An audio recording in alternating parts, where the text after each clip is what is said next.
Turnamen kota. Lin Feng menengok pemuda itu, di belakangnya dua orang bawahan mengikutinya. Benar, aku Lin Feng. Siapa kalian? Aku Xian Li, balas pemuda itu. Tuan Muda Li, untuk apa mendekati sampah sepertinya?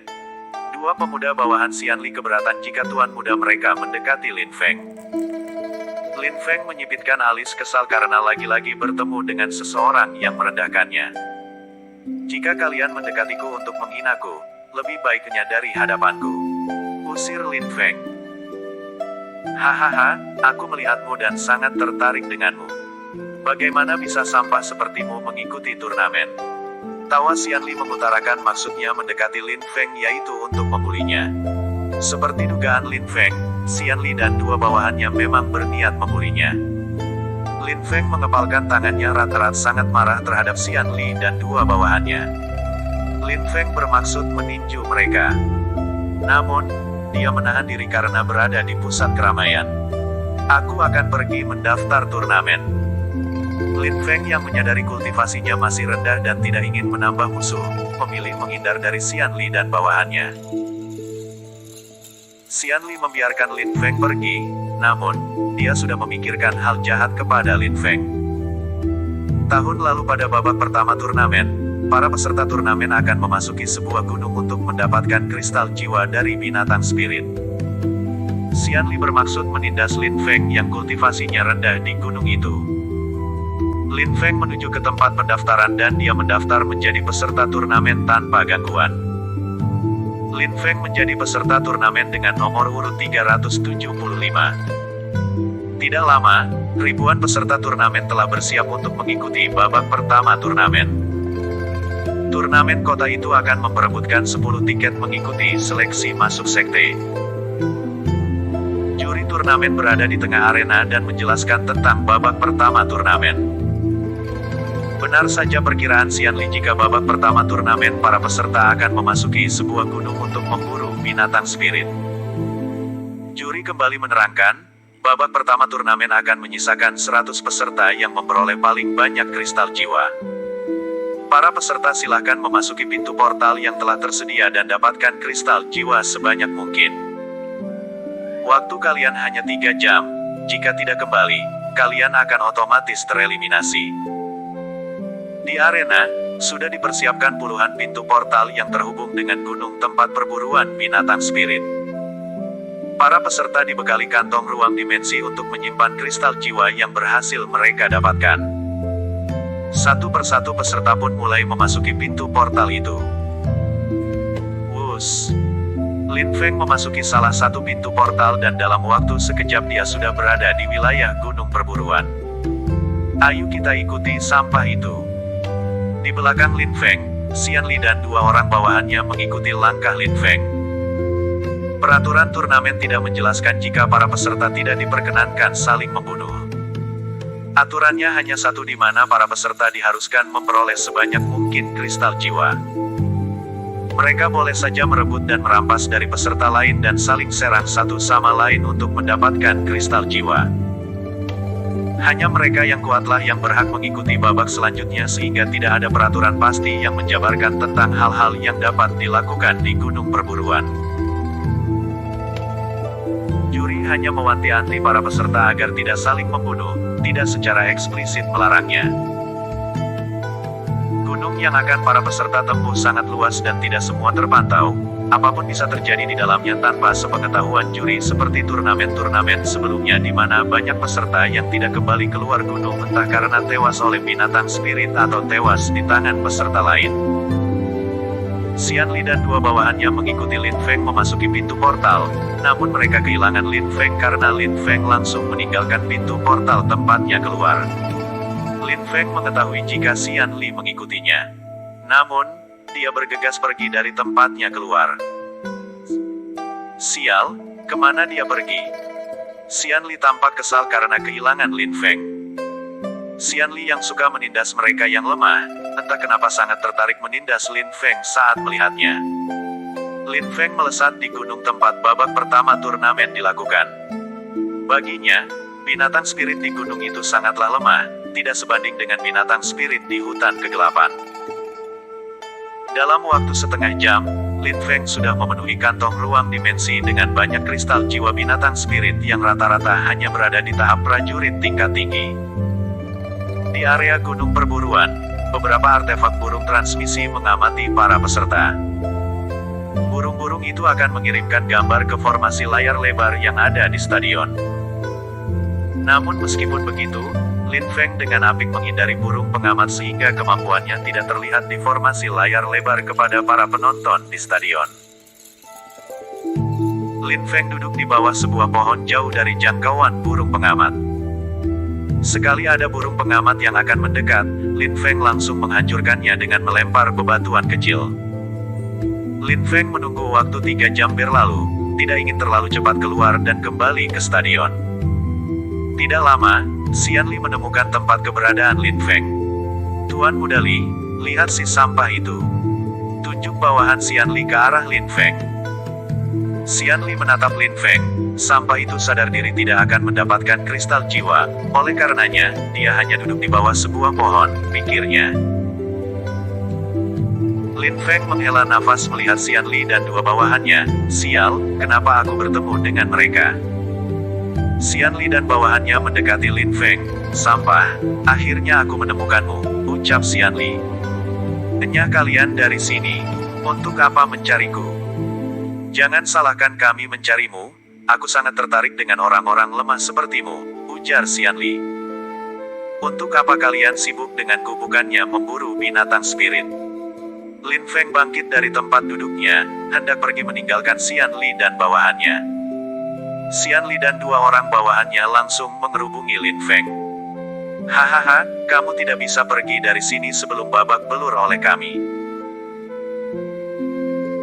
Lin Feng terdiam, kemudian membatin, memang benar perkataan kakek jika di dunia ini banyak orang-orang kuat menindas mereka yang dianggap lebih lemah.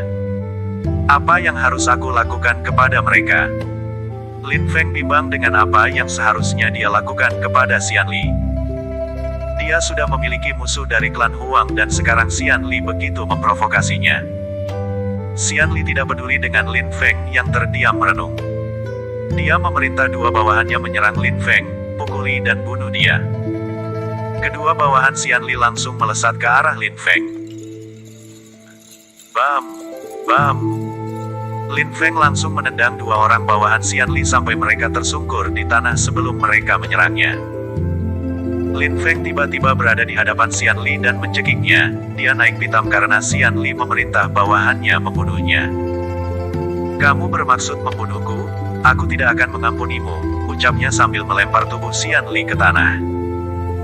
Xian Li memerah mukanya murka terhadap Lin Feng, tidak menyangka jika Lin Feng dapat dengan mudah melawan. Xian Li bangkit dari tanah begitupun dengan dua orang bawahannya. "Apa kamu tidak mengenalku? Aku putra Jenderal Kota Seribu Api." Lin Feng mendengus, lagi-lagi dia harus memperoleh musuh yang mungkin akan merepotkan baginya. "Aku tidak peduli. Sekarang, Jenderal Kota Seribu Api masuk ke dalam daftar hitamku," ujarnya. "Akhir turnamen. Aku akan mengadukanmu kepada ayahku. Kamu tidak akan keluar hidup-hidup dari Kota Seribu Api," ujar Xian Li. Lin Feng menegok ke kanan kiri dan melihat tempat mereka berada sangatlah sepi. Lin Feng yang awalnya bimbang dengan apa yang harus dia lakukan kepada Xian Li, memilih untuk membunuh Xian Li dan dua bawahannya. Lagian, Xian Li juga mengancam akan membunuhnya. Seandainya Lin Feng lebih lemah dari Xian Li, Lin Feng sendirilah yang akan terbunuh. Selain itu, tidak ada burung pengamat yang mengawasi mereka. Buem, buem, buem. Lin Feng melesat meninju Xian Li dan dua bawahannya dengan sangat keras. Xian Li yang hanya berada di tahap pembentukan ke-9 seketika tewas di tangan Lin Feng, begitupun dengan dua bawahannya yang masing-masing berada di tahap pembentukan ke-7. "Mayat sepertimu tidak akan bisa mengadukanku," gumam Lin Feng sambil mengambil kantong ruang dimensi milik Xian Li dan dua bawahannya kemudian meninggalkan jasad mereka. Waktu terus berlalu dan beberapa peserta mulai keluar dari gunung tempat perburuan melalui pintu portal. Lin Feng pun keluar dengan membawa 4 kantong ruang dimensi penuh dengan kristal jiwa binatang spirit. Beberapa juri turnamen menghitung kristal jiwa yang para peserta dapatkan. Lin Feng pun berhasil lolos babak pertama turnamen karena memperoleh banyak kristal jiwa. Dia hanya memberikan 1 kantong ruang dimensi sementara 3 yang lainnya dia simpan untuk menghindari kecurigaan karena para peserta hanya dibekali 1 kantong. Sementara itu di bangku penonton VIP, Jenderal Kota Seribu Api yang tidak tahan mengetahui keberadaan putranya, melesat ke pintu portal untuk mengeceknya. "Bajingan, siapa yang berani membunuh putraku?" Jenderal Kota Seribu Api murka mengetahui putranya telah tewas di gunung perburuan. Namun, dia tidak menemukan petunjuk apapun tentang siapa yang telah membunuh putranya. Peserta turnamen kini hanya tersisa 100 orang. Mereka berdiri rapi di arena pertarungan. Selamat kepada peserta yang berhasil lolos babak pertama. Pada babak berikutnya, peserta akan dibebaskan memilih lawannya masing-masing. Babak ketiga akan menyisakan 50 orang pemenang, terang juri turnamen.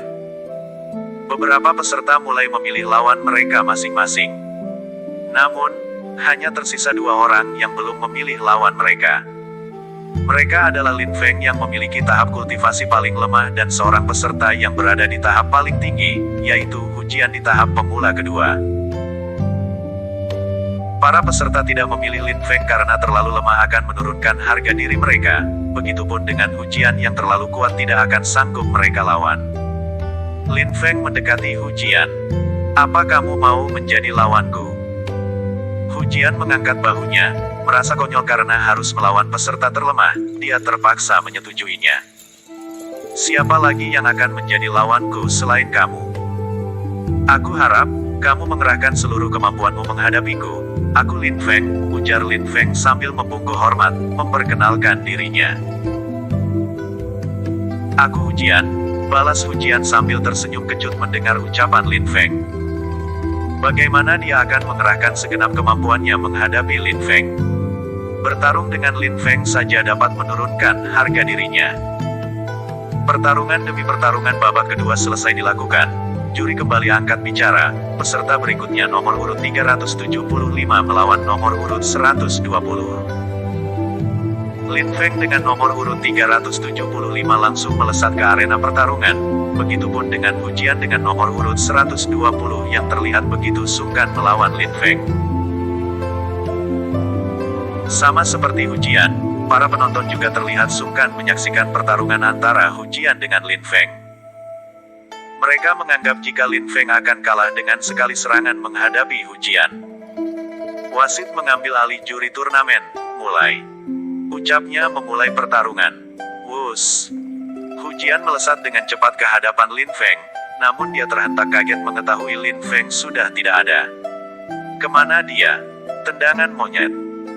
Saat Hujian sedang bingung dengan keberadaan Lin Feng yang menghilang begitu cepat, Lin Feng ternyata sudah berada di belakangnya dan menendang pelan Hujian.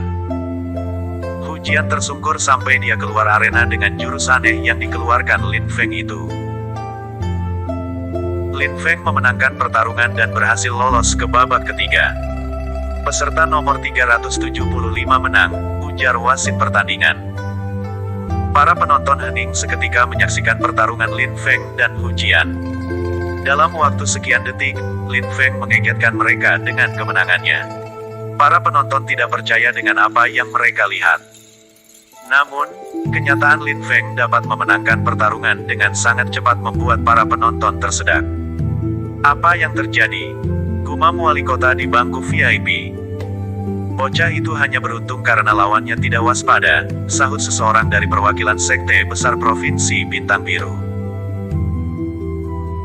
Meskipun beberapa orang mengatakan kemenangan Lin Feng sebagai keberuntungan, beberapa orang di bangku VIP mulai memperhatikan Lin Feng.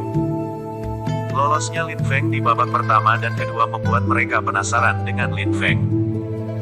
Tidak lama, turnamen babak kedua selesai dilakukan dan hanya menyisakan 50 orang pemenang. Babak ketiga, para peserta akan memperebutkan posisi 10 besar pemenang. 10 besar pemenang berhak memperoleh tiket untuk mengikuti seleksi masuk sekte, ujar juri turnamen. Salah satu juri kemudian mengundi nomor urut para peserta. Para peserta akan kembali bertarung sampai menyisakan 10 besar generasi muda terhebat. Waktu pun terus berlalu pada babak ketiga hingga turnamen kota berakhir. Lin Feng dengan mudah mengalahkan lawan-lawannya. Dia berhasil menjadi 10 besar pemenang dan mendapatkan sebuah tiket. Dalam beberapa pertarungannya, Lin Feng membuat beberapa perwakilan sekte besar kagum terhadapnya. Beberapa orang perwakilan sekte besar Provinsi Bintang Biru mendekati Lin Feng. "Bocah, apa kamu mau bergabung dengan sekte Gunung Petir?" tanya seorang penatua sekte Gunung Petir. "Bagaimana jika kamu masuk ke sekte Lembah Naga? Kamu bisa masuk sekte Lembah Naga tanpa seleksi," tawar lainnya. Pil pondasi tubuh. Beberapa perwakilan sekte mulai memperebutkan Lin Feng yang berhasil membuat mereka kagum saat Lin Feng mengalahkan lawan-lawannya. Namun, Lin Feng melihat seorang perwakilan sekte yang tidak mendekati dan menawarinya.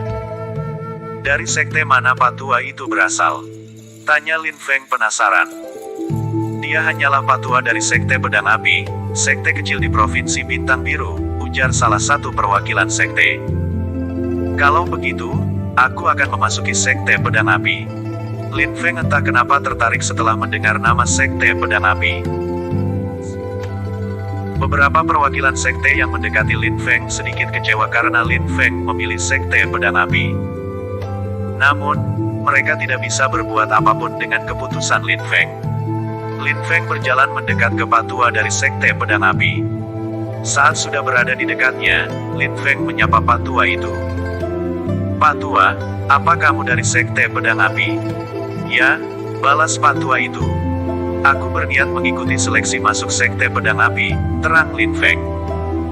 "Apa kamu mau pergi ke sekte Pedang Api bersamaku?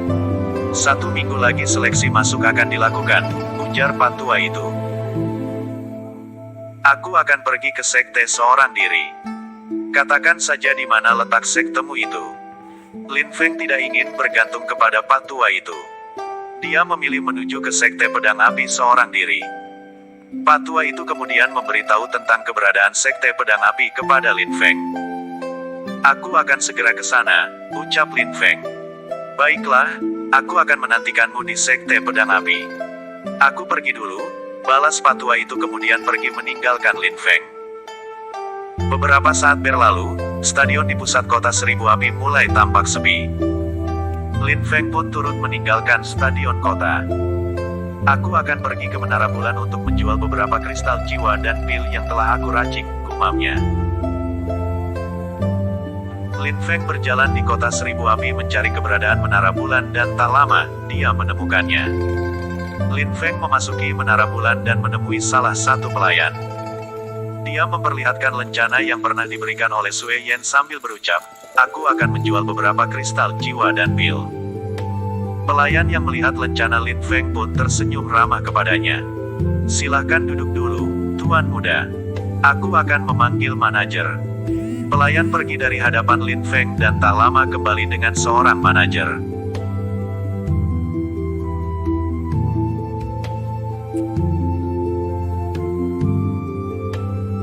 Pukul 23.49. "Kristal jiwa dan pil apa yang akan kamu jual, Tuan Muda?" tanya manajer sembari duduk di hadapan Lin Feng. Lin Feng mengeluarkan ratusan kristal jiwa dan 10 pil dari cincin ruang dimensinya dan meletakkannya di atas meja. Manajer itu biasa saja saat memandangi kristal jiwa Lin Feng karena hanya berasal dari binatang spirit tingkat rendah, namun pil yang Lin Feng keluarkan membuatnya bengong tidak percaya. Ini pil tingkat 5 dengan kemurnian 100%, dari mana Tuan Muda mendapatkannya?" "Pil ini sangat langka di kota Seribu Api. Aku meraciknya sendiri," balas Lin Feng jujur. Manajer tersedak tidak percaya. Kultivasi Lin Feng hanya berada di tingkat pembentukan kelima, tidak mungkin Lin Feng dapat meracik pil karena dia belum bisa mengeluarkan energi. Beberapa kultivator hanya bisa mengeluarkan energi dasar ketika sudah mencapai tahap pemula. Namun Lin Feng yang masih di tahap pembentukan mengatakan meraciknya sendiri, membuat sang manajer tidak percaya. Bagaimana mungkin kamu meraciknya seorang diri? Kamu tidak perlu kaget seperti itu. Aku menggunakan teknik khusus dalam meracik pil. Aku harus melanjutkan perjalananku. Berapa harga semuanya? Kenapa terburu-buru? Bisakah aku melihatmu meracik pil? Aku rasa, mustahil kamu dapat meracik pil, ujar manajer. Lin Feng berpikir sejenak. Tidak ada salahnya dia memperlihatkan teknik meracik pilnya kepada manajer, namun dia berpikir untuk mendapatkan imbalan. Imbalan apa yang kamu berikan jika aku memperlihatkan teknik meracik pilku? Meskipun tidak percaya Lin Feng mampu membuat pil, manajer sangat tertarik dan ingin mengetahui kebenarannya. Aku akan melipat gandakan harga pil yang kamu jual jika kamu menunjukkan caramu meracik dan membuat pil. Bagaimana menurutmu? Baiklah. Lin Feng yang membutuhkan banyak uang, menyetujui manajer. Manajer kemudian membawa Lin Feng ke sebuah ruangan tempat meracik pil. Lin Feng melihat-lihat bagian ruangan yang berisi berbagai macam herbal, kemudian memikirkan sesuatu. Manajer, aku bisa membuat sebuah pil yang dapat membantu masalahmu. Apa maksudmu? Manajer bertanya dengan heran. Aku melihat jika tingkatan kultivasimu tidak sejalan dengan kemampuan fisikmu. Hal itu karena kamu terlalu banyak mengandalkan pil sebagai jalan kultivasi. Aku akan membuat pil pondasi tubuh untukmu, terang Lin Feng. Manajer mengerutkan alis. Pil pondasi tubuh. Pil apa itu? Manajer berpikir jika perkataan Lin Feng memang benar adanya. Kultivasinya sekarang berada di tingkat Raja ke-6 dan dia terlalu mengandalkan pil kultivasi agar kultivasinya cepat meningkat. Mendengar tentang pil pondasi tubuh dari Lin Feng, manajer terlihat begitu bodoh karena tidak mengetahuinya. Dia membatin, mungkin hanya master alkemis tingkat 5 ke atas yang mengetahui pil semacam itu. Kamu akan merasakan banyak manfaat setelah menelan pil pondasi tubuh. Fisik tubuhmu akan meningkat sejalan dengan tingkat kultivasimu, ujar Lin Feng memuaskan rasa penasaran sang manajer. Manajer mengangguk. Baiklah, buatkan aku pil seperti itu. Tak lama, Lin Feng berhasil membuat kagum manajer dengan teknik meracik pilnya. Lin Feng meracik pil dengan formasi yang diajarkan oleh kakek petapa. Dia pun mendapatkan imbalan sesuai dengan perkataan manajer sebelumnya. Pundi-pundi uang berhasil ditambahkan ke dalam cincin ruang dimensi Lin Feng. Dia menjadi generasi muda kaya yang memiliki banyak uang. Setelah urusannya selesai di Menara Bulan Kota Seribu Api, Lin Feng pergi untuk langsung menuju ke Sekte Pedang Api.